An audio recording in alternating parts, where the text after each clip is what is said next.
MQM सियासी जवाल के साथ साथ अंदरूनी इंतशार का भी शिकार है। इस पार्टी के मुस्तकबिल पर सवालात उठ रहे हैं। लाखों वोट लेकर जीतने वाली और बड़े बड़े जलसे करने वाली जमात अब मुसलसल हार रही है और बुरी तरह हार रही है। अवाम को न जलसों में ला पा रही है, न वोट डालने के लिए निकाल पा रही है। कल हमने MQM के रहनुमा वसीम अख्तर के सामने सवालात रखे तो उन्होंने ये माना कि MQM जवाल का शिकार है। उन्होंने MQM की मजबूरियां भी तस्लीम की। कामरान टिसोरी को गवर्नर लगाने के फैसले का दिफा भी नहीं किया। अब दिलचस्प बात यह है कि MQM ने 2018 में अपने कन्वीनर को पहले पार्टी की सरबराही से हटाया और फिर बुनियादी मेंबरशिप ही खत्म कर दी थी, पार्टी से निकाल दिया। लेकिन जिस शख्स की वजह से ये सब किया था, आज उसे सिंध का गवर्नर बना दिया है। कामरान टिसोरी आज गवर्नर सिंध हैं, लेकिन उनकी वजह से पार्टी से निकाले जाने वाले फारूक सत्तार अभी तक पार्टी से बाहर हैं और इलेक्शन में MQM मुसलसल जवाल का शिकार है। इस हवाले से आज एक और अहम पेशरफ्त भी सामने आई है कि हुकूमत ने और हुकूमत की इत्तेहादी जमात MQM, जो हुकूमत से नाराज़ नजर आ रही थी, अब अचानक से MQM के मुतालबात पर अमल दरामद होना शुरू हो चुका है। MQM चाहती थी कि कराची में होने वाले बल्दियाती इंतखाबात मुलतवी कर दिए जाए, जिसके बाद अचानक चीफ सेक्रेटरी सिंध ने इलेक्शन कमीशन को खत लिखकर कहा कि सिंध के पास पोलिंग स्टेशंस पर तैनाती के लिए 16,000 से ज़ायद पुलिस एहलकारों की कमी है। इसलिए बल्दियाती इंतखाबात को या तो 3 माह के लिए मुलतवी कर दिया जाए, वरना बसूरत दीगर पुलिस एहलकारों की कमी को रेंजर्स या आर्मी के एहलकारों के जरिए पूरा किया जाए। जिसके बाद इस हवाले से इलेक्शन कमीशन ने वफाकी वजारत दाखिला को रेंजर्स और आर्मी एहलकारों की फराहमी यकीनी बनाने के लिए खत लिखा, जिस पर वजारत दाखिला ने मुआवजत की और नतीजतन आज इलेक्शन कमीशन ने कराची में बल्दियाती इंतखाबात मुलतवी कर दिए हैं। हमारे साथ खुद डॉक्टर फारूक सत्तार मौजूद हैं, मगर पहले देखिए कि जब कामरान टिसोरी की वजह से उन्हें MQM से निकाला गया तो क्या चार्जशीट उनके खिलाफ बनाई गई। 90% से ज़ायद राब्ता कमेटी ने फैसला किया है कि कामरान टिसोरी भाई अब राब्ता कमेटी के मेंबर नहीं है। कामरान टिसोरी भाई को 6 महीने के लिए मुअत्तल किया है। हमारे कारकुनान ये सवाल करते हैं कि ऐसी कौन सी मजबूरी है MQM की, कौन सी कमजोरी है MQM की, ऐसा क्या कमाल है कामरान टिसोरी भाई में कि उनको आप लोगों ने इतनी तसलसल के साथ भी तंजीम की खिलाफ वर्जियों में 1 घंटे के लिए भी मुअत्तल नहीं किया। कामरान टिसोरी भाई के हवाले से जो फरमाइश होती है, जो कि फारूक भाई की नहीं, कामरान भाई की ही होती है, फारूक भाई से कहलवाई जाती है कि उन्हीं को सामने रख के फैसले हों, उन्हीं को सामने रख के फैसले वापस लिए जाएं, वो अब हमने मानने से इनकार कर दिया। MQM is not for sale। Kamran Tessori को जिस तरह 1 साल में फारूक भाई ने चलाया है, तंजीम में जगह दी है और जिस तरह बढ़ाया है, उसके बाद बहुत सारे सवालात खड़े हो चुके थे। हम कई बार फारूक भाई से पूछ चुके हैं कि फारूक भाई आखिर ऐसा क्या है। एक शख्स के पीछे आप पूरी पार्टी को छोड़ के अलग खड़े हो जाओ, क्या मजबूरी है ऐसा? आप क्योंकि बहुत पुराना जानते हैं फारूक सत्तार साहब को। मैं भी नहीं समझ सका ये। नहीं, आपको पता हो? नहीं, मुझे नहीं पता। अगर पता होता तो मैं बताया तो पूछा तो होगा आपने फारूक भाई, ऐसी क्या समझ में आता नहीं, कुछ समझ में नहीं आता,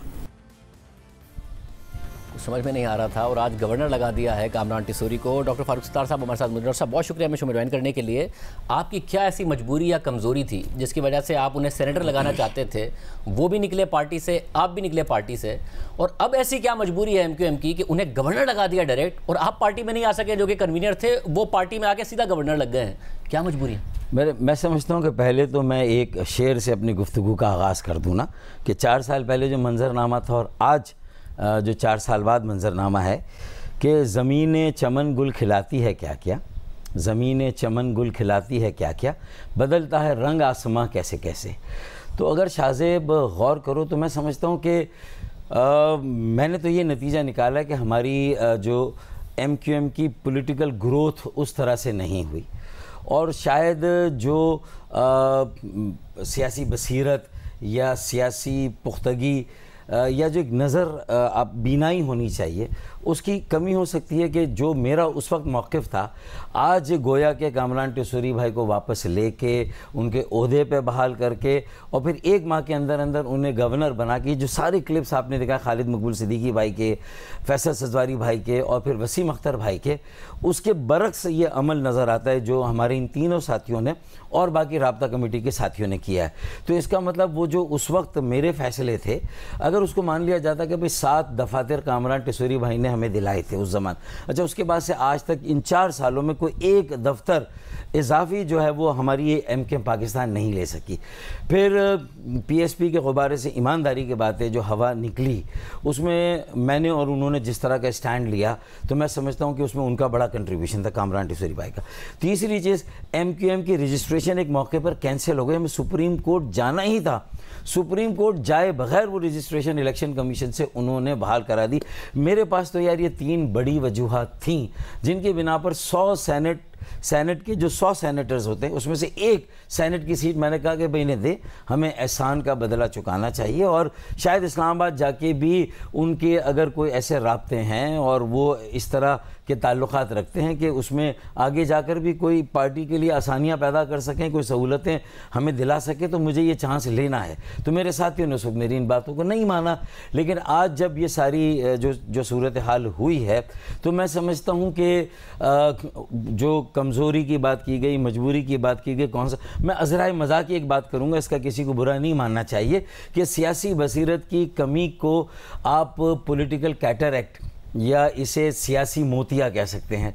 फिर उस वक्त शायद वो मोतिया था, जो वो चीज़ें नज़र नहीं आई थी, वो बीनाई थी नहीं जो शायद मैंने देखी थी। फिर आज लगता है कि किसी सर्जन ने उस मोतिया का ऑपरेशन किया, कोई सर्जरी हुई है, अब बीनाई बहाल हुई है, बल्कि शायद जो मेरी बीनाई थी उससे भी ज़्यादा मैं समझता हूँ मेरे साथी देख रहे हैं, और शायद वो पॉलिटिकल ग्रोथ या मैच्योरिटी है उसका भी मुजाहरा कर रहे हैं। और जो वक्त का तकाजा है, अगर उसमें उन्होंने ये मुनासिब समझा है कि उस वक्त हम कामरान भाई को सेनेट की सीट नहीं दे सके थे, तो आज हमने कामरान भाई को सेनेट की सीट जो है वो, बल्कि सेनेट की नहीं बल्कि सेनेट तो 100 अफराद पर मुश्तमिल होता था, गवर्नर तो किसी सूबे का एक ही होता है और आला ओहदा होता है, उस पर उन्होंने उन्हें फायज कर दिया।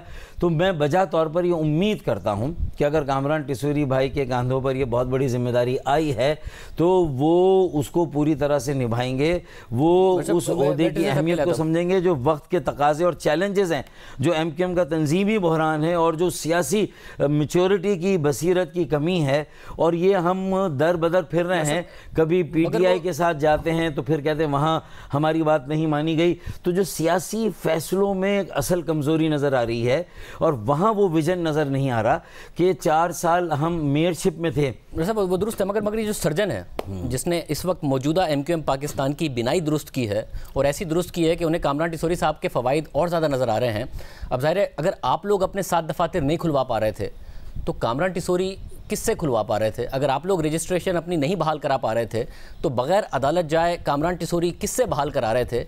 ये वही सर्जन था जो पहले भी काम कर रहा था और वही सर्जन है जिन्होंने अब इनकी भी बिनाई ठीक कर दी है। देखिए, इलेक्शन कमीशन पर प्रिवेल किया उन्होंने, किसी तरह वहाँ बात को अच्छी तरह से समझाया और रखा। फरोग नसीम भाई ने वहाँ पर जो हमारा बात करने का अंदाज तो कामरान टिसोरी का आपसे अच्छा नहीं है। देखें, अगर तो बात करके तो नहीं हुआ होगा ना ये काम। देखें मेरे सामने तो जो सिचुएशन है, सूरत हाल मैंने तो आपके सामने रख दी। 3 फ़ायदे मुझे मिले थे बड़े।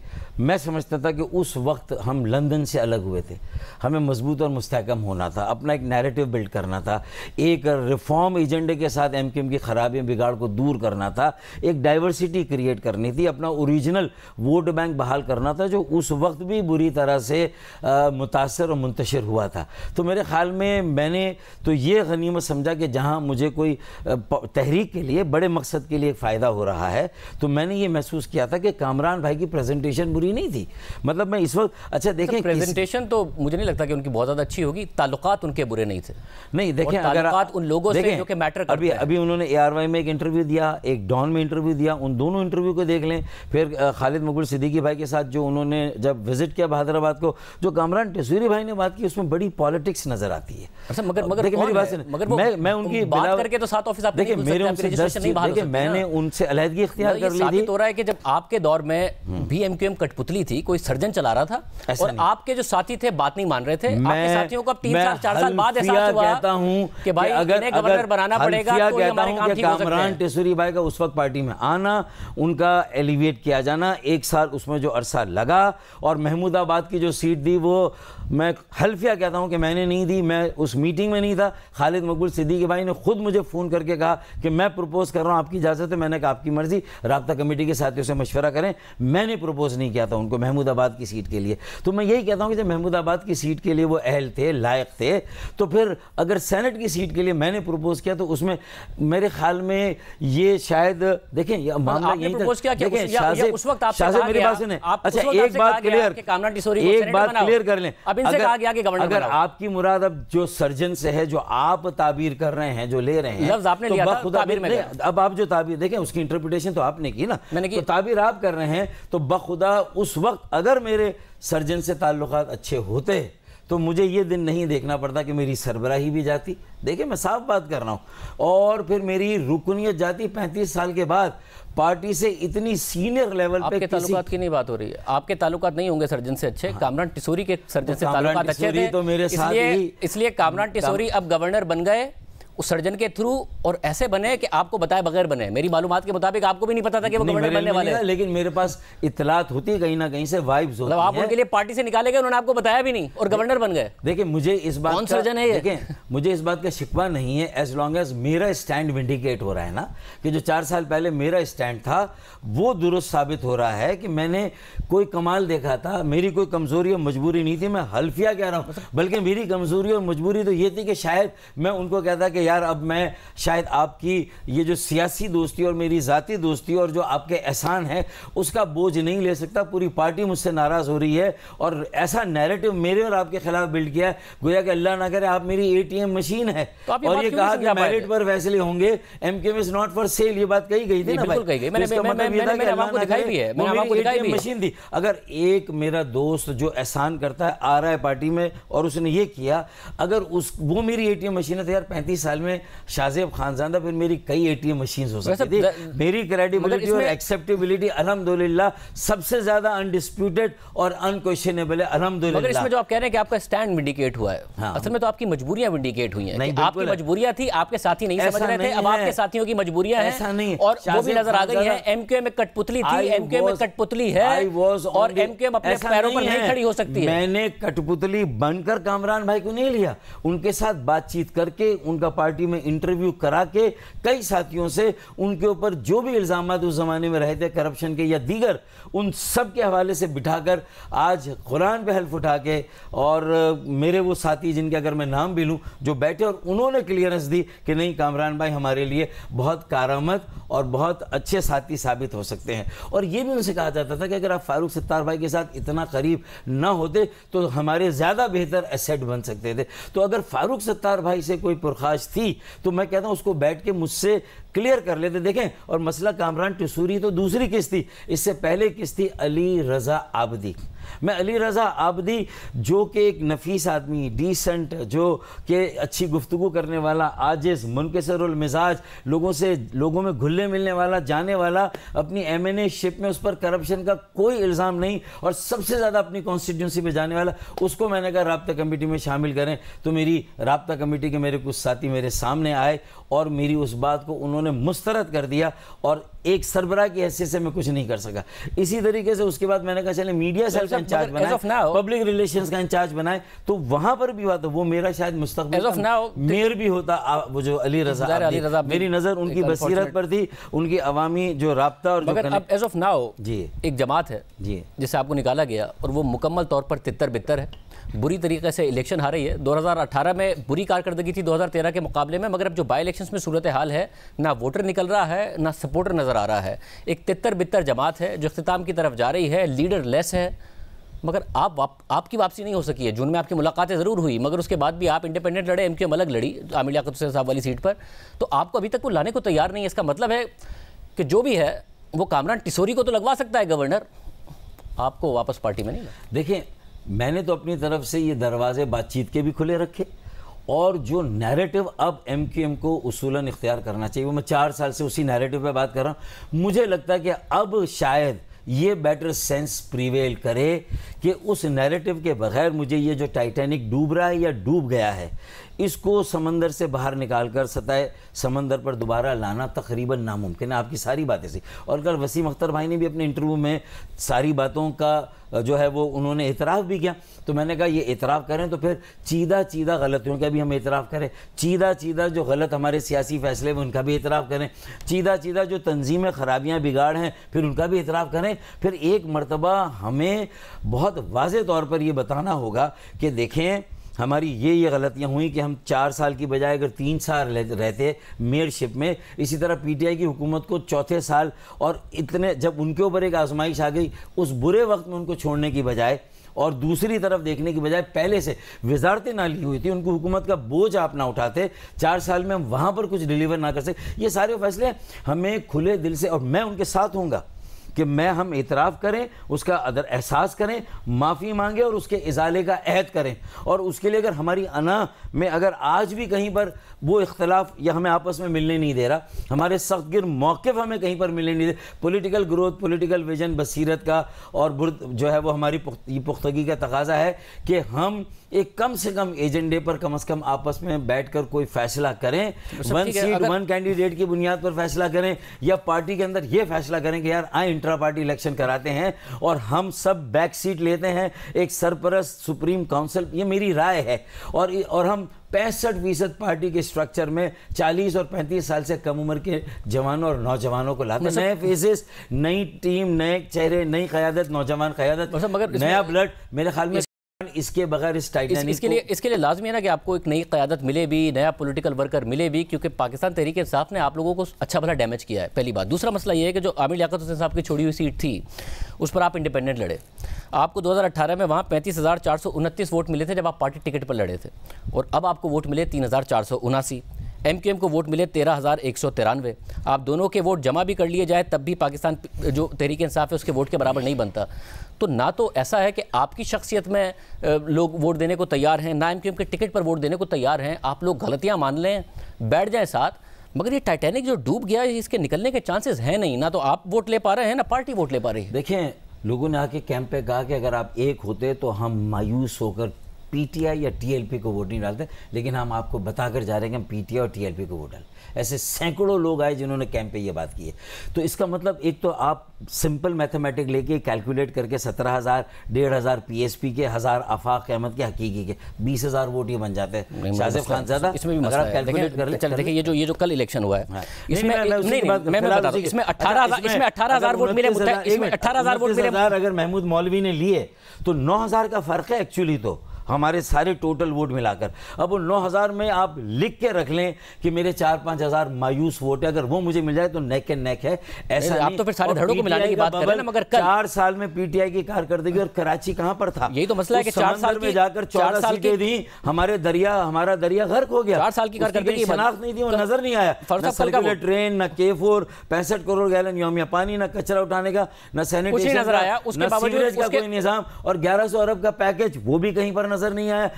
बड़े नाले साफ हुए, 700 अरब रुपए आखिरी बजट में रखे, बावजूद उनमें से एक पैसा नहीं मिला। तो इसका मतलब पीटीआई की पॉपुलैरिटी एक चीज है और उस पॉपुलैरिटी की बुनियाद पर उन्हें फिर हुकूमत मिलेगी। तो मेरा कंसर्न है अगर अर्बन यूनिटी और अर्बन मोबिलाइजेशन मेरे नौजवानों की कराची के लिए ना हुई, और कराची का मतलब पाकिस्तान, कराची चलता है, पाकिस्तान चलता नहीं पलता है, तो इसका मतलब यह है कि पौने 4 साल कराची से जो वादे तहरीक इंसाफ ने किए थे उसने डिलीवर नहीं किए, मगर पनिश हो रही है MQM।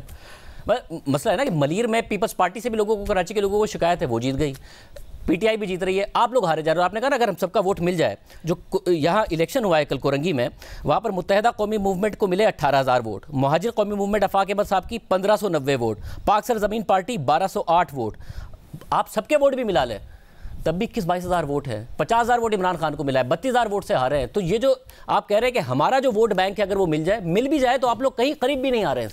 देखें, हम करीब नहीं आने की बात नहीं, हमें तो अवामी राब्ता मुहिम करनी है, लोगों से जाके माफ़ी मांगनी है, नई क़यादत, नए चेहरों, नए खून को आगे लाना है। ये किए बगैर तो मैं भी नहीं कह रहा कि ये 50,000 बन जाएंगे मेरे वोट, मैं तो आपको पहले ही कह रहा हूँ।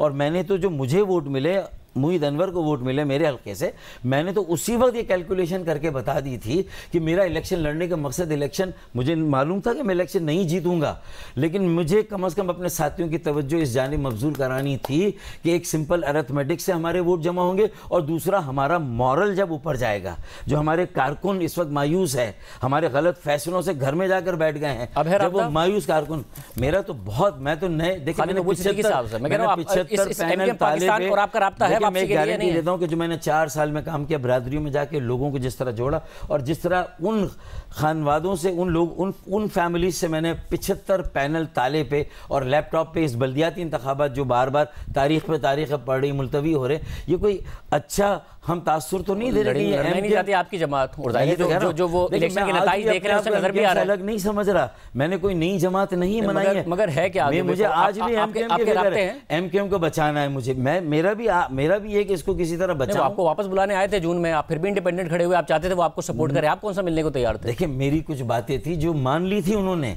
और आखिर में ये था कि एक वर्कर इजलास होगा जिसमें मेरे 1000 उनके 2000 साथी, हमें एक इज्जत और वकार के साथ हमें वापस लिया जाएगा, हम गले मिलेंगे और दुनिया को एक वाज़ेह एक मैसेज देंगे लाउड एंड क्लियर कि कोई तकसीम नहीं, कोई इंतशार नहीं, न कल ना आज ना इंशाल्लाह कल। ये लोगों का मॉरल बूस्ट करने के लिए एक पॉलिटिकल इवेंट क्रिएट करना जिसमें हामी भरी, और बाद में आके खालिद भाई ने कहा कि फारूक भाई बुजुर्गों ने मना कर दिया है, तो फिर मैंने उनसे ये पूछा बुजुर्ग कौन थे पूछा? अब मैंने पूछा लेकिन वो नहीं बता सके, लेकिन जाहिर है कि उनका भी कोई ना कोई ऐसे इशारा था, लेकिन मैं ये समझता हूँ कि देखें अब है राब्ता आपका किससे? खालिद मकबूल सिद्दीकी मेरा उनसे कोई राब्ता नहीं है फिलहाल। फिर चांस कैसे है वापस आने का? मुझे ये लगता है कि वहाँ पर अब जो प्रेशर बढ़ा है कामरान भाई की वापसी से, उनके गवर्नर बनाए जाने से, वो अपनी जगह पर एक एपिसोड है, उसकी मैरिट डीमेरिट को हम डिबेट करते रहें, उसमें होना चाहिए नहीं होना चाहिए, हमको फ़ायदा होगा नुकसान होगा उनके लिए, ये एक अलग बात है, लेकिन कम से कम इससे एक चीज़ तो हो गई कि जो सबसे ज़्यादा उस चक्की में जो पिसा गया, जो बेकसूर आदमी जिसकी क्रेडिबिलिटी एक्सेप्टेबिलिटी बाकी सब लोगों से, अल्लाह के फजल करम से सबसे ज़्यादा 35-40 साल की सियासत के बाद कि मैं उसी घर में रहता हूँ PIB कॉलोनी के अंदर, मैंने अपनी गाड़ी का भी हिसाब दिया, सबसे सस्ती बुलेट प्रूफ गाड़ी अगर किसी की तो वो फारूक भाई की है। इसी तरीके से मेरा कारोबार, मेरी कोई इन्वेस्टमेंट, अल्लाह के फजल करम से मैंने कहा कि ना कोई जायदाद, ना अमलाक, ना प्लाट, ना प्लाजे, ना मिल, ना फैक्ट्री, तो ना कोई बैंक अकाउंट, यहाँ कामरान टिसोरी साहब आपकी वापसी का रास्ता हमवार देखें, ये भी या फिर वो सर्जन देखें जिन्होंने बिनाई ठीक की है और कामरान टिसोरी नजर आने लगे हैं, कामरान टिसोरी साहब उस सर्जन से कहेंगे, फिर वो सर्जन आपके लिए भी बिनाई ठीक करेगा और आप भी ठीक आने लगे। देखें अगर मैं ये कहूँ कि उस जमाने में भी अगर उस सर्जन के ईमा पे उन्होंने ये किया था, वो तो ये अगर तासुर दे रहे हैं अगर ऐसा है, तो मैं समझता हूँ कि मैं ओपनली ये कहता हूँ कि हम अपने कौमी सलामती के इदारों की दिल से इज्जत करते हैं, उनका एहतराम करते हैं, वो हमारे इदारे हैं, और हम ये चाहते हैं कि जहाँ कौमी दिफा हो, कौमी सलामती हो, तामीर व तरक्की हो, इंतहा पसंदी, दहशतगर्दी, मिलिटेंसी हो या एंटी स्टेट सर्जन की जो चीज़ों, मेरी बात सुनिए, आपने कौमी सलामती के इदारों की बात, सर्जन जनरल देखिए मुझे नहीं मालूम, लेकिन मैं अपनी तरफ से एक पॉलिसी यहाँ पर इसलिए रख कर जाना चाहता हूँ कि वहाँ पर हमें ताउन करना है और एक मशावरत के साथ हमें मुल्क को आगे लेकर चलना है। इस वक्त हम आइडियल, हमारी डेमोक्रेसी आइडियल डेमोक्रेसी नहीं है। ये इमरान खान को भी शायद जो कुछ हो रहा है उसमें समझना चाहिए, शायद नवाज शरीफ साहब ने भी अपने तजुर्बों से समझा हो, और मेरी इस MQM को भी बहुत सारी बातें समझनी चाहिए, बहुत सारी बातें माननी चाहिए, बहुत सारी बातें नहीं माननी चाहिए। मैं ये सिर्फ बहुत शुक्रिया सर, हम देखते हैं कि MQM का इस पर क्या मौक़िफ़ आता है, हम कोशिश करेंगे उनका भी मौक़िफ़ मालूम करें। प्रोग्राम में ब्रेक शामिल करें।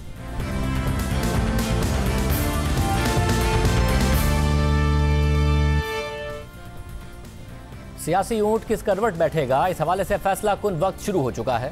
इमरान खान की अक्टूबर के महीने की डेडलाइन के मुताबिक आने वाले 12 दिन पाकिस्तान के सियासी मुस्तकबिल से मुताल्लिक अहम साबित होंगे, जबकि नए आर्मी चीफ की तैनाती को मद्देनजर रखा जाए तो अगले 40 दिन अहम हो सकते हैं। इस वक्त पसे पर्दा अहम सियासी और गैर सियासी फैसले हो रहे हैं, मुलाकातें हो रही हैं। 29 नवंबर से पहले ही नए आर्मी चीफ की तैनाती होनी है और यह तैनाती भी पाकिस्तान की सियासी सूरत हाल पर असरअंदाज होगी। और वो तैनाती किसकी होगी और उस तैनाती पर इमरान खान मुत्तफिक होंगे या नहीं होंगे, और अगर नहीं होंगे तो क्या फ़र्क पड़ेगा।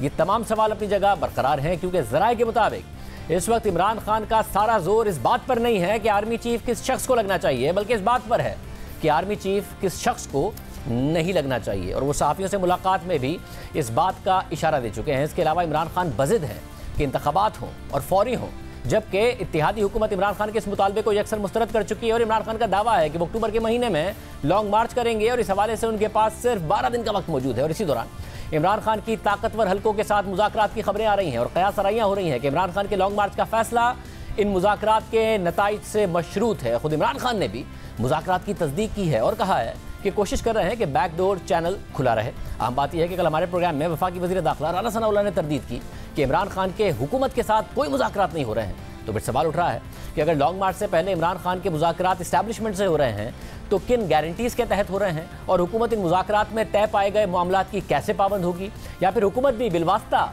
मुज़ाकरात का हिस्सा है। साथ ही लॉन्ग मार्च के ऐलान से मुताल्लिक वज़ारत दाखिला की इमरान खान के खिलाफ तौहीन अदालत की दरख्वास्त को सुप्रीम कोर्ट ने समाअत के लिए मुकर्रर कर दिया है और जुमेरात को चीफ जस्टिस की सरबराही में 5 रुकनी लार्जर बेंच इस केस की समाअत करेगा। और दूसरी तरफ इत्तेहादी हुकूमत की तरफ से भी अहम मुलाकातें हो रही हैं। 4 दिन पहले ही वज़ीर आज़म शहबाज शरीफ की आर्मी चीफ से मुलाकात हुई और इस मुलाकात की वजह से शहबाज शरीफ की जुम्मे को तयशुदा प्रेस कॉन्फ्रेंस भी मुलतवी हो गई और उनकी जगह वो तयशुदा प्रेस कॉन्फ्रेंस वज़ीर दिफा ख्वाजा आसिफ और दीगर वुज़रा ने की थी। आखिर पसे पर्दा क्या मामला चल रहे हैं और इमरान खान अचानक नवाज शरीफ की वापसी के लिए भी कैसे राजी होकर उनके साथ मुकाबले की बात कर रहे हैं, पूरे मामले पर बात करने के लिए हमने तहरीक इंसाफ से फवाद चौधरी साहब को दावत दी। वो तो आने को नहीं तैयार हुए। हमारे साथ वज़ीर दिफा ख्वाजा आसिफ साहब मौजूद है। ख्वाजा साहब बहुत शुक्रिया हमेशा में ज्वाइन करने के लिए और वक्त निकालने के लिए। ख्वाजा साहब, अब ये तो वाज़ेह है कि मुज़ाकरात हो रहे हैं, हुकूमत कह रही है कि उनसे नहीं हो रहे हैं, तो फिर इस्टेब्लिशमेंट से हो रहे हैं, मगर किन गारंटीज़ के तहत हो रहे हैं? अगर इमरान खान साहब राज़ी हो गए कि जी नवाज शरीफ साहब वापस आ जाए, मैं मुकाबला करने के लिए तैयार हूँ, तो ऐसे ही तो नहीं हो गए राज़ी? फिर एक तो आपने कहा है कि गैर सियासी मुलाकातें और सियासी मुलाकातें, मुझे इस पे जो है ना एतराज़ है। यहाँ पे कोई गैर सियासी मुलाकात नहीं होती, यहाँ पे सब सियासी मुलाकात होती हैं।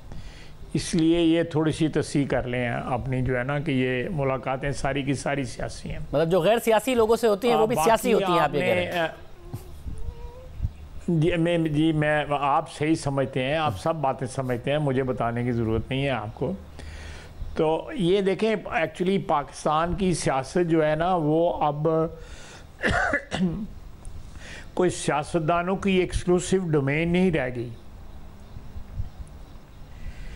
ये सारे का सारा जो है इस वक्त हुक्मरान अशराफिया, चाहे वो किसी भी इंस्टीट्यूशन से ताल्लुक़ रखती हो, वो उनका कोई ना कोई सियासी रोल जो है हमारे मुल्क के जो कई सालों से या कई दहाइयों से मैं कहूँगा जो हालात हैं वो उनका किसी न किसी तरह सियासी हालात जो है ना वो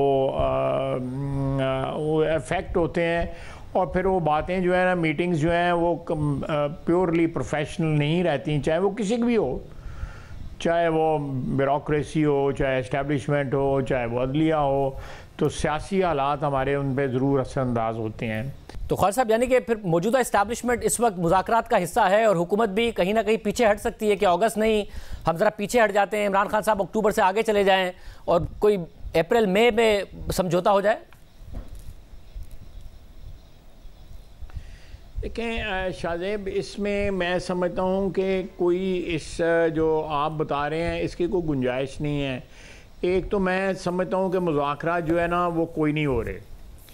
ये अपने साथियों को आसरा कराने के लिए जो है इन्होंने कहा है इमरान खान साहब ने कि जी हमारे मुज़ाकरात हो रहे हैं। इनके मुज़ाकरात जो है ना या मुलाकात जो है, मेरा ख़्याल है 1-2 मुलाकात इनके अपनी शनासाई के बलबूते पे जो है या को पुरानी शनासाई की वजह से हुई है 1-2 मुलाकात, लेकिन वो इनके अपने आपस के मशवरे थे। कोई ये जो मुज़ाकरात वाली बात उसमें नहीं थी। उसमें 3 आदमी इनके थे और बाकी जो इनके शनासा थे वो थे, और कोई नहीं था। यानी कि नवाज शरीफ साहब वापस आ जाएं, इमरान खान साहब भी मुकाबले में हो, लेवल प्लेइंग फील्ड हो, खान साहब उनकी वापसी पर ना एतराज़ उठाएं, इमरान खान साहब की भी ना अहली ना हो, इस किस्म की कोई बातें नहीं चल रही है कि एक लेवल प्लेइंग फील्ड की तरफ मामला जाएगा? जी ठीक है, फिर दोनों आपस में मुकाबला करें। ऐसी बात नहीं, सिरे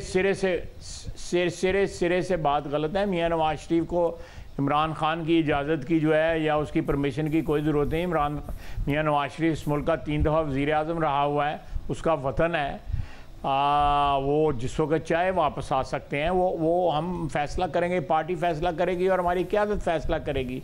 इमरान खान कौन होता है उसको रोकने वाला या ये सजेस्ट करने वाला वो आ जाएं और मैं ये कर दूंगा, मैं वो कर दूंगा? कोई उसकी ही डजंट मैटर, उसका कोई वक़्त ही नहीं है इस सारे मामले के अंदर जो है। और इलेक्शन जो है वो वक्त पे होंगे। मुझे इसमें कोई शक शुबह की गुंजाइश नहीं है। हम चाहेंगे अल्लाह ताला जो है वो तकब्बर से बचाए, लेकिन जो है आइन और कानून जो है वो हमें जो है इस चीज़ की जो है डिस्क्रेशन देता है कि हम अगर अर्ली कराना चाहें इलेक्शन तो हम करा सकते हैं, लेकिन इस वक्त कोई इम्कान नहीं है अर्ली इलेक्शन का। वक्त पे इलेक्शन होंगे और इसमें कोई किसी की डिमांड या इनका धरना या इनका जुलूस या इनकी इस्लामाबाद पे चढ़ाई किसी किस्म की बात जो है वो गवर्नमेंट को जो है ये अगर ब्लैकमेल करना चाहते हैं तो हम बिल्कुल ब्लैकमेल नहीं होंगे। तो फिर ख्वाजा साहब अगर मुज़ाकरात आपसे उस वक्त भी इनको बर्दाश्त की, ख्वाजा साहब अगर मुज़ाकरात आपसे नहीं हो रहे हैं तो उन्होंने जो अक्टूबर तक का टाइम दिया है फिर उन्हीं को दिया है ना जिनसे मुज़ाकरात हो रहे हैं, और अगर नहीं कामयाब हुए और आप लोग नहीं माने तो खान साहब आ जाएंगे, आ गए और वो कुछ हो गया कि जिसकी वजह से हालात बेकाबू हो गए तो फिर क्या होगा? मैं आपको एक बात की वजाहत करना चाहता हूं कि शाहजेब कल इन्होंने अपनी प्रेस कॉन्फ्रेंस में दो चीज़ें जो है ना वो बड़ी अहम कही हैं इमरान खान ने, वो इनकी ज़हनी कैफियत की जो है वो इंडिकेशन करती हैं। एक उन्होंने कहा है जी कि आर्मी चीफ जो है वो मियां नवाज शरीफ की मर्ज़ी से अपॉइंट होगा। दूसरा उन्होंने कहा है जी कि इलेक्शन जो है उनकी डिक्लेरेशन भी मियां नवाज शरीफ की मर्ज़ी से होगा। मेरा ख्याल है मैं दुरुस्त कह रहा हूँ, ये दोनों चीज़ें उन्होंने कल कही हैं अपनी मगर आगे ये भी कहा है कि उन्हें काबिल कबूल नहीं होगा। ये दोनों मुख्तलिफ इंटरव्यूज़ में उसमें बातें कह रहे हैं वो कि होगा, मगर नहीं, लेकिन मैं बिल्कुल आप सही कह रहे हैं, लेकिन उनका ये कहना, उनका ये इस हकीकत को तस्लीम करना कि Nawaz Sharif is calling the shots, ये बजाते खुद जो है ये एक बहुत बड़ी जो है एक स्टेप फॉरवर्ड है हमारे लिए, या उनका स्टेप बैकवर्ड है कि उन्होंने तस्लीम कर लिया है कि ये हमारा लीडर जो है नवाज शरीफ जो है साबिक़ वज़ीर आज़म जो है जिसका भाई इस वक्त वज़ीर आज़म है, उसको आज भी पाकिस्तान में अहम फैसलों में वो हरफ़े आखिर है, और उसमें इमरान नियाज़ी की जो है कोई ना कोई रेफरेंस है, ना कोई वक़्त है, ना उसकी कोई अहमियत है। फ़ैसले जो है कानून और कायदे के मुताबिक होंगे, हमारी मर्ज़ी से भी नहीं होंगे, आइन और कानून की मर्ज़ी से होंगे। मतलब अगर वो मुतनाज़े तो बना देंगे ना, इसमें कोई किसी को इबहाम नहीं होना चाहिए। ख्वाजा वो बयानिया बनाने की सलाहियत तो आपने देखा रखते हैं, वो मुतनाज़े बना देंगे। और अभी उन्होंने साफ़ियों से मुलाकात में भी जिस बात का इज़हार किया है वो ये नहीं कह रहे हैं कि वो किसको चाहते हैं कि आर्मी चीफ बने, वो जिसको नहीं चाहते हैं वो उसका बार बार इजहार कर रहे हैं। देखें, उस अदारे ने 5 नाम जो है, मैं अंदाज़न कह रहा हूं क्योंकि मेरा जो पुराना तजर्बा है उसके मुताबिक मैं कह रहा हूं 5 नाम उन्होंने हमें भिजवाने हैं, वज़ीर आज़म को भिजवाने हैं। उन 5 नामों में मियाँ शहबाज शरीफ की स्वाबदीद है कि वो एक नाम जो है पिक करके उसको आर्मी चीफ जो है डिक्लेयर कर दे। ये कोई इतनी कॉम्प्लिकेटेड बात ही नहीं है। This has happened so many times in the past also. ये एक्सरसाइज जो है बहुत दफ़ा हो चुकी हुई है, इस दफ़ा कोई नई एक्सरसाइज होने नहीं जा रही। और उसमें जो है मैं नहीं ये कह रहा कि उसमें कोई 10वें नंबर पे आएगा कि 9वें नंबर पे आएगा। अगर मुतनाज़ा जो लफ्ज़ आपने इस्तेमाल किया, मुतनाज़ा तो तब कोई चीज़ होगी, हालांकि वो भी मुतनाज़ा नहीं होती, चले मान लेते हैं, फिर भी मान लेते हैं। मुतनाज़ा अगर जो है वो चीज़ होती है को 8वें 9वें 10वें नंबर के ऊपर कोई बंदा पॉइंट, जिस तरह जनरल ज़िया साहब मुतनाज़ा हो गए थे, वो मेरे लिए 8वें 9वें नंबर पे थे, जो 7वें नंबर पे थे, जो उनको अपॉइंट कर दिया गया था। लेकिन अब जो है जो 5 नाम वहाँ से आएंगे उनमें से अगर पिक करना है या जो भी फैसला करना है मियाँ शहबाज शरीफ ने जो है वो जो पैरामीटर्स डिफाइन हुए हैं आइन और कानून के तहत, उन पैरामीटर्स के अंदर रह के करना है। He can't go beyond that. जी ख्वाजा साहब, आपने कहा कि ये होगा कि वो उन पैरामीटर्स को क्रॉस करेगा। आपने कहा कि मामला ये इतना कॉम्प्लिकेटेड नहीं है, जाहिर है जो इसका प्रोसीजर है वो तो कॉम्प्लिकेटेड नहीं है, बट ये मामला पाकिस्तान के लिए बार बार कॉम्प्लिकेशंस पैदा करता है हर 3 साल के बाद। उसकी वजह से शाहिद खान अब्बासी ने कल फिर कहा है कि जी इस काम को जल्दी कर दें। आपने भी कहा था कि अक्टूबर के आखिर तक मुमकिन तौर पर यह मामला शुरू हो जाएगा, ये प्रोसेस शुरू हो जाएगा। अब अक्टूबर का आखिरी तकरीबन आ गया है, आखिर के 10-11 दिन रह गए हैं, ये मामला शुरू क्यों नहीं हो रहा है फिर? मेरा ख्याल है कि अगले 5-7 दिन के अंदर जो है ना इसका कुछ ना कुछ जो है सिलसिला जो कम से कम इस एक्सरसाइज का जो शुरुआत है वो हो जानी चाहिए। मैं एक अंदाज़न बात कर रहा हूँ अपने एक्सपीरियंस के बेस के ऊपर, अदरवाइज इन्फॉर्मेशन मुझे कोई नहीं है, लेकिन इसका एक प्रोसेस ज़रूर स्टार्ट हो जाएगा इंशाल्लाह ताला। मगर आप नवाज शरीफ साहब के दोस्त भी हैं, वो आपके लीडर भी हैं, फिर आप वज़ीर दिफा भी हैं, कुछ फाइनल किया है नहीं किया? अव्वल तो किया कोई नहीं है, लेकिन शाह साहब तो अगर आप मुझे घेरने की कोशिश कर रहे हैं तो क्या ख्याल है आपको मैं सफ़ेद बालों के साथ जो है इतनी लंबी सियासत के बाद जो है मैं घेरा जाऊंगा? ये तो पॉसिबल नहीं है। मुझे ये तो पता है कि आप नाम कतई नहीं बताएंगे, बट मैंने कहा शायद आप ये बता दें कि हाँ फाइनल हो गया है, कुछ फैसले हो गए हैं, अनाउंसमेंट बाद में होगी। नहीं, कोई अब कोई फैसला नहीं हुआ। मैं इतना आपको बिल्कुल गारंटी के तौर पे कह सकता हूँ कि इस जो स्टेप जो है 29 नवंबर को जो आना है, जो एक हम पाना है या एक ओकेजन आना है, तो उसके मतलब अभी कोई फ़ैसला नहीं हुआ। मैं ये आपको विद फुल कॉन्फिडेंस आपको कह सकता हूँ। ये कथित तौर पे मुतनाज़ा नहीं होगा। मुतनाज़ा जो है उसको इमरान खान ज़रूर करने की कोशिश करेगा और कर भी रहा है, बार बार कह रहा है कि ये न्यूट्रल जो है ये ठीक नहीं है, ये मुझे इसका साथ देना चाहिए। या वो जिस तरह आपने फरमाया है कि वो एक शख्स को नहीं होने देना चाहते, लेकिन उनकी ख्वाहिश जो है ये तो अल्लाह ताला के काम है ना इसमें शाहजेब खानजादे का कोई दखल है, ना मेरा कोई दखल है। अल्लाह ताला ने उनसे एक मौका जो है वो फिलहाल तो लिया हुआ है, मैं उनसे वो मौका दोबारा लेने के लिए किया था, वो मौका आइंदा लेने के लिए तैयार नज़र आ रहे हैं। और वो ज़ाहिर जो बाई इलेक्शंस हैं उसके जो नताइज आए हैं वो उनको और एतमाद दे रहे हैं। आप लोग पंजाब हुकूमत गिराने का सोच रहे थे, उसकी भी कोई हिकमत अमली नहीं नज़र आ रही है। तो फिलहाल काफ़ी सारे कार्ड्स हैं इमरान खान के पास। आपका कॉन्फिडेंस है कि आप मुद्दत पूरी करेंगे, मगर कैसे करेंगे? हमारे पास भी कार्ड्स हैं, हमारे पास भी कार्ड्स हैं जो आप बात कर रहे हैं। देखें, मैं 2-3 दफ़ा कल का ये बात कह चुका हूँ कि अगर इमरान खान साहब अगर सारी सीटों पे इलेक्शन ना लड़ते या उन्हीं कैंडिडेट को इलेक्शन लड़ने देते जो उन हलकों में मौजूद थे, तो वही हशर होता जो मुल्तान में हशर हुआ है। उन्होंने सारी सीटों पे इलेक्शन लड़ा, जीत गए। अगर वो इस तरह लोगों को लड़ने देते, अपने कैंडिडेट्स को लड़ने देते, तो कम से कम 3 सीटें और हार जाते, कम से कम 3 सीटें और हार जाते। मैं समझता हूं कि इन्होंने को हमारे ज़हन में थोड़ा सा शुबा पैदा हो गया था कि ये वाकई हम पे चढ़ाई कर दी हुई है इन्होंने, लेकिन परसों के इलेक्शन ने इस बात को क्लैरिफाई कर दिया है कि अभी अल्लाह का फजल है, कोई ऐसी बात नहीं है कि ये ऊपर चढ़ गया या इसके ने, वो क्या कहते हैं पंजाबी में, हम कहते हैं कि सतई खैरान है। वो ख्वाजा साहब 6 जीते हैं, वो रिकॉर्ड उन्होंने कायम किया है। आप लोग हार गए हैं, मार्जिन से भी ज़्यादा से हारे हैं। हालांकि पीपल्स पार्टी ने इमरान खान को यहाँ मलीर में हरा दिया है, मगर अब हार में से जीत तलाश कर रहे हैं। देखें, मैं ये लंबा एनालिसिस, अगर इसके ऊपर आप बिल्कुल एक प्रोग्राम कर लें, मैं इसका आपको एनालिसिस करके बताता हूँ। ये सीट जो है शेखपुरे वाली सीट जो है, मर्दान वाली सीट जो है, ये अगर इमरान खान वहाँ पे ना खड़े होते, हम तो किसी धांधली का इल्ज़ाम नहीं लगाते, अगर वहाँ पे खड़े ना होते तो ये सीटें दोनों हार गई हुई थी इनकी, 100% हारी हुई थी ये सीटें इनकी जो है। सब फिर देखते हैं आइंदा क्या होता है। अपनी सीटें ना इनकी, हमारी तो देखें बात सुने, 2 सीटें तो इन्होंने हमारी इंक्रीज हुई हैं, इनकी 2 सीटें डिक्रीज हुई हैं। इत्तेहाद की ज़ाती तौर पर नून लीग के लिए तो एक डेंट है ना, या फिर नून लीग ने समझ लिया है कि आइंदा आपने इलेक्शन भी पीडीएम के मिलकर ही लड़ना है, सीट एडजस्टमेंट्स करके, और हुकूमत भी अब आप तनहा नहीं बना सकते हैं। मेरी राय यही है कि इस इत्तेहाद को बरकरार रहना चाहिए और इलेक्शन में जो है पीडीएम के प्लेटफॉर्म से जो है ना वो कैंडिडेट जो है फील्ड होने चाहिए। मेरी राय है, एक्सेप्ट होती है नहीं होती, हालात कैसे होते हैं मैं उसमें कुछ नहीं कह सकता। बहुत शुक्रिया ख्वाजा साहब की गुफ्तगू आपने सुनी। प्रोग्राम में ब्रेक शामिल करते हैं। एक और अहम खबर है जो मुल्क के इंसाफ के निज़ाम पर सवाल उठा रही है। मामला आपके सामने रखेंगे ब्रेक के बाद।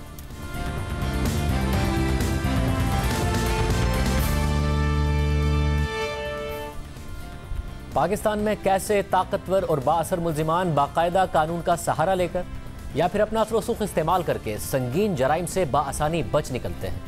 कैसे ये निज़ाम इंसाफ मुल्जिमान का सहूलतकार बन जाता है और ख़ुद कानून ही इंसाफ के रास्ते की रुकावट बन जाता है। शाहजेब खान कत्ल केस इसकी एक और मिसाल है। 2012 में कराची के इलाके डिफेंस में मामूली तल्ख कलामी पर एक बाअसर शख्स के बेटे शाहरुख जतोई ने ताकत के नशे में फायरिंग करके शाहजेब खान नामी नौजवान को कत्ल कर दिया और मुल्क से फरार हो गया। फिर कुछ अरसे बाद मीडिया और सिविल सोसाइटी के एहतजाज और दबाव की वजह से शाहरुख जतोई और उसके साथी गिरफ्तार तो हुए, मगर आज 10 साल तक मुख्तलिफ अदालतों में केस चलने के बाद शाहरुख जतोई और उसके तमाम साथी सुप्रीम कोर्ट से बरी हो गए हैं। ताहम जो कुछ हुआ है बज़ाहिर कानून के मुताबिक हुआ है, मगर ये सवाल उठ गया है कि कानून के मुताबिक भी बरियत उसी वक्त क्यों मुमकिन है कि अगर आपके पास बहुत पैसा हो और आप बहुत ताकतवर हों। ये मिसालें हालिया दिनों में नाज़िम जोखियों केस और शाहजेब खान कत्ल केस में देखने को मिल रही हैं। शाहजेब खान कत्ल केस में गुज़िश्ता 10 सालों के दौरान कई अहम मोड़ आए। ट्रायल कोर्ट, हाई कोर्ट और सुप्रीम कोर्ट में कई मरतबा ये मुकदमा पहुंचा। मीडिया ने इस पर नजरें जमाए रखी। ये भी नजर आया कि जो अदालत कुछ अरसा पहले मुलजिम के खिलाफ फैसला देती थी, कुछ अरसे बाद उसी अदालत का फैसला मुलजिम के हक में चला जाता था।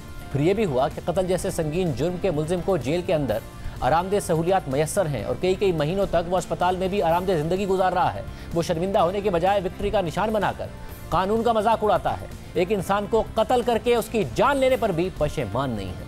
ये वाकया दिसंबर 2012 में कराची के इलाके डिफेंस में पेश आया था, जहां शाहजेब खान नामी नौजवान का शाहरुख जतोई के साथ झगड़ा हुआ था और शाहरुख जतोई ने फायरिंग करके शाहजेब खान को कत्ल कर दिया था। जब ये मामला खबरों में आया तो उस वक्त के चीफ जस्टिस इफ्तिखार चौधरी ने खुद नोटिस लिया और फिर पुलिस ने मुलजिमान को गिरफ्तार कर लिया। उनके खिलाफ कराची में इंसदादी दहशतगर्दी की अदालत में मुकदमा भी चला और चंद महीनों बाद यानी 30 जून 2013 को इंसदादी दहशतगर्दी की अदालत ने शाहरुख जतोई और सिराज तालपुर को शाहजेब खान के कत्ल के जुर्म में सजाए मौत, जबकि सज्जाद अली तालपुर और गुलाम मुर्तज़ा लाशारी को उम्र कैद की सजाएं सुनाई। मगर इंसदादी दहशतगर्दी की अदालत की जानिब से सजाए मौत सुनाने के कुछ महीने बाद शाहजेब खान के वालिदैन ने माफ़ीनामा जारी कर दिया, जिसको सिंध हाई कोर्ट ने मंजूर कर लिया। और इस दौरान ये बहस होती रही कि यह मुकदमा इंसदादी दहशतगर्दी की दफात का है या नहीं है। इस हवाले से अप्रैल 2013 में खुद सिंध हाई कोर्ट ने अपने एक फैसले में लिखा था कि मुलजिम शाहरुख जतोई के इक़दाम से डिफेंस और क्लिफ्टन के इलाके के रिहायशियों में लाचारी और अदम तहफ़्फ़ुज़ का एहसास पैदा हुआ है, जहाँ ये जुर्म हुआ है और इससे बड़े पैमाने पर अवाम में अदम इस्तेहकाम फैला है। यूँ ये इक़दाम इंसदादी दहशतगर्दी एक्ट के सेक्शन 6 के ज़मरे में आता है, लिहाजा ये केस इंसदादी दहशतगर्दी की अदालत के दायरेकार में आता है।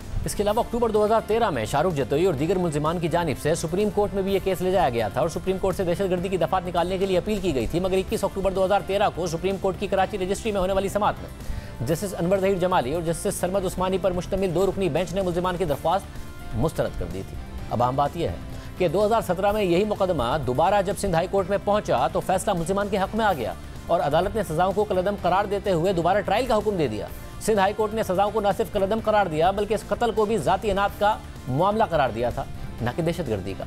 अदालत का कहना था कि पुलिस ने इस केस में इंसदादी दहशतगर्दी की दफ़ा 6 का गलत इस्तेमाल किया। अपने फैसले में सिंध हाई कोर्ट ने इस केस को असर-ए-नौ समाअत के लिए सेशन अदालत भेजने की हिदायत की थी और कहा था कि मातहत अदालत केस में कत्ल के मुहरकात और दहशतगर्दी की दफ़ात का भी जायजा ले। यानी सिंध हाई कोर्ट ने 4 साल पहले मुकदमे में इंसदादी दहशतगर्दी की दफ़ात का दिफा किया और 4 साल बाद अपने ही फैसले के खिलाफ हो गई और मुकदमा सेशन कोर्ट को भेज दिया। मकतूल के वुरसा पहले ही मुलजिमान को माफ़ कर चुके थे और सिंध हाई कोर्ट के फैसले के बाद तो मुकदमा मजीद कमज़ोर हो गया। बहरहाल सिंध हाई कोर्ट के हुक्म पर शाहजेब खान कत्ल केस की कराची की सेशन अदालत में समाअत शुरू हुई। मकतूल के वालिद ने अदालत में सुलह से मुतालिक हल्फनामा जमा कराया और तकरीबन 1.5 महीने बाद सेशन अदालत से तमाम मुलजिमान को जमानत मिल गई और उनकी रिहाई का हुक्म सामने आ गया। मगर अदालत के इस फैसले पर मीडिया और सिविल सोसाइटी से आवाज़ें उठना शुरू हो गई और फिर फरवरी 2018 में यह मामला दोबारा सुप्रीम कोर्ट पहुंच गया। खुद चीफ जस्टिस साकिब निसार की सरबराही में जस्टिस आसिफ सईद खोसा और जस्टिस मकबूल बाकिर पर मुश्तमिल 3 रुकनी बेंच ने इस पर समाअत की और तमाम दरख्वास्तों को अज खुद नोटिस में बदल दिया। सिंध हाई कोर्ट के इस फैसले को भी मुअत्तल कर दिया, जिसमें मुकदमे को सेशन अदालत मुंतकिल करने का हुक्म दिया गया था। सुप्रीम कोर्ट ने उसी समाअत में मुलजिमान को दोबारा गिरफ्तार करने का हुक्म भी दे दिया। यूँ पुलिस ने 1 फरवरी 2018 को शाहरुख जतोई समेत दीगर मुलजिमान को इहाता अदालत से गिरफ्तार कर लिया। फिर सुप्रीम कोर्ट ही के हुक्म पर यह मुकदमा दोबारा सिंध हाई कोर्ट में चला गया, वहां समाअत होती रही और मई 2019 में अदालत ने फैसला सुना दिया और मरकजी मुलजिम शाहरुख जतोई और सिराज तालपुर की फांसी की सजा को उम्र कैद में तब्दील कर दिया। मगर मुलजिमान ने सिंध हाई कोर्ट के इस फैसले को भी सुप्रीम कोर्ट में चैलेंज कर दिया और घूम फिर कर यह मुकदमा दोबारा सुप्रीम कोर्ट पहुंच गया, जहां कई समाअतों के बाद आज मुलजिमान की अपीलें मंजूर कर ली गई हैं और शाहरुख जतोई समेत तमाम मुलजिमान को बरी कर दिया गया है। यूँ बज़ाहिर कानून ही के हाथों कानूनी रास्ते से इंसाफ के कत्ल की एक और अनोखी मिसाल कायम हो गई है। अब एक बड़ा मसला यह है कि हमारे यहाँ प्रोसिक्यूटर्स दियत के मामले को डील करने के लिए किसी भी केस को दहशतगर्दी का केस बना देते हैं, जबकि ज़रूरत इस बात की है कि दियत के कानून की दुरुस्त तशरीह की जाए, फसाद फिल अर्ज़ और कत्ल के मामले की सही तशरीह की जाए। जिस तरह हर एक कत्ल को दहशतगर्दी करार देना गलत है, इसी तरह कत्ल को सिर्फ 2 अफराद या ख़ानदान का मामला करार देना भी दुरुस्त नहीं है। कत्ल होता है तो रियासत का कानून भी टूटता है। इसलिए ये सिर्फ अफराद का मामला नहीं है बल्कि रियासत का भी मुकदमा होता है। जिस तरीके से दियत के कानून का इस्तेमाल होता है उस पर इस्लामी स्कॉलर्स भी तनकीद करते आए हैं। वो ये नुक्ता उठाते आए हैं कि अगर कत्ल हुआ है तो ये जुर्म सिर्फ एक ख़ानदान तक महदूद नहीं है बल्कि पहले रियासत का कानून तोड़ा गया है। इसलिए पहले रियासत का हक और जिम्मेदारी है कि वो फरीक बने और कार्रवाई आगे बढ़ाए या माफ़ी दे दे। फिर बाद में ये मामला मुतासरा ख़ानदान के पास जाना चाहिए कि आया वो माफ़ करना चाहता है या नहीं। ये दुरुस्त नहीं है कि मुतासरा शख्स के लवाहिकीन मुलजिम को माफ़ कर दें और रियासत जिसका कानून तोड़ा गया है वो खामोश तमाशाई बनी रहे। अब मामला ये है कि इस पूरी सूरत हाल का फ़ायदा पाकिस्तान में बाअसर मुलजिमान उठाते रहे हैं और अब भी उठा रहे हैं। इसलिए मजहबी स्कॉलर्स का ये एतराज़ है कि अल्लाह के कानून की बिल्कुल ये मंशा नहीं हो सकती कि जिसके पास ताकत हो या पैसा हो वो जुर्म करके भी बच जाए और रियासत कुछ ना करे। यू न्यूज़ के मुताबिक शाहरुख जतोई की बरियत के फैसले पर अटॉर्नी जनरल के दफ्तर ने सुप्रीम कोर्ट से इज़हार तशवीश के लिए ख़त का ड्राफ्ट तैयार कर लिया है, जिसमें लिखा है कि सुप्रीम कोर्ट ने हमारी राय तलब किए बगैर फैसला दिया। सुप्रीम कोर्ट इस मामले को पहले ही अहम आईनी मामला करार दे चुकी है। इस तरह के अहम आईनी मामलात पर पहले भी अटॉर्नी जनरल की राय तलब की जाती रही है। जिब्रान नासिर केस में अटॉर्नी जनरल पहले ही करार दे चुके हैं कि यह मामला दहशतगर्दी का है। सुप्रीम कोर्ट दहशतगर्दी के जराइम पर अदालती फैसलों से हटकर नतीजे पर पहुंची है। अटॉर्नी जनरल ऑफिस ने सुप्रीम कोर्ट के फैसले के खिलाफ रिव्यू पटिशन दाखिल करने का ऐलान किया है। अब मामला यह है कि अटॉर्नी जनरल ऑफिस को भी अदालत के सामने ये नुक्ता उठाना चाहिए कि यह मामला रियासत की जिम्मेदारी का है, सिर्फ इंसदाद दहशतगर्दी एक्ट का नहीं है। इजाज़त दीजिए, अल्लाह हाफ़िज़।